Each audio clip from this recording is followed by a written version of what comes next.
Ready? Ready? Hoo-ha! Ooh! Why?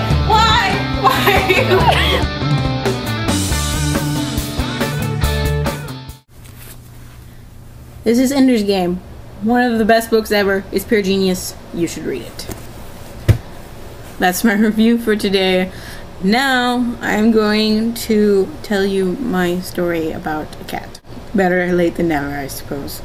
Ian Wright woke to the sound of a cat yowling outside his window. And as he turned over to go back to sleep, he noticed something else about his window. There was light coming through it. In a hurry, he shot up in bed and looked at his clock, which blinked evilly at him and proclaimed it to be 3:45 in the morning, which clearly it was not.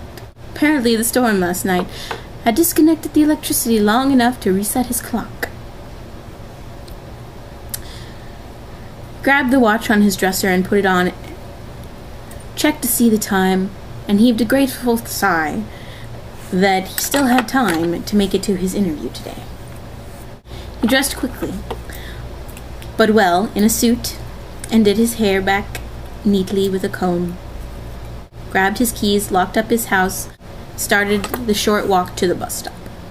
With his hands shoved in his pockets, he walked along, his thoughts turned inward towards what he would say today at his interview, and not on his surroundings.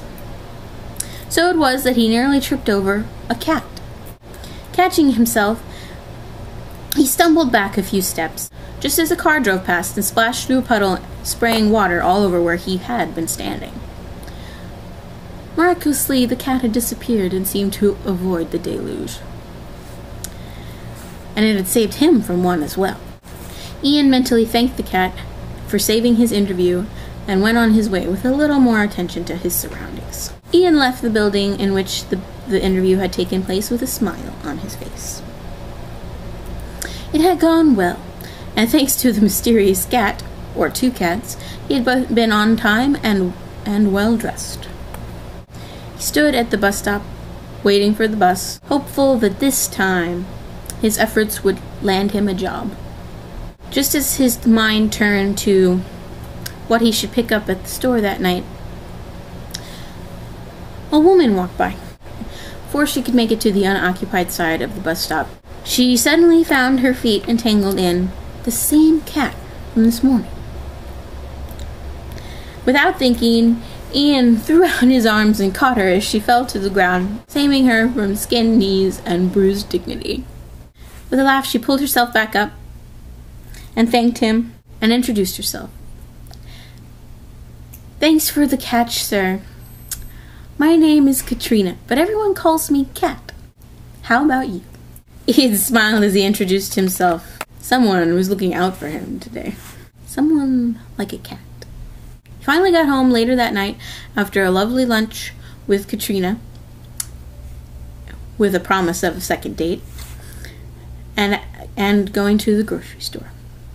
That night, as he locked up his house for the night in preparation to go to bed, he put a little bowl of food outside his door, like he always did every night, to feed the neighborhood cats. But tonight, in thanks, he left a lovely bowl of tuna instead of his usual dry cat food.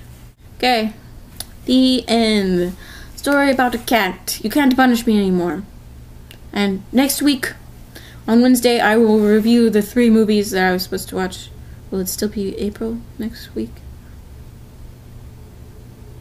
I think so. Let me think. Yes, it's 29th. Okay, next week.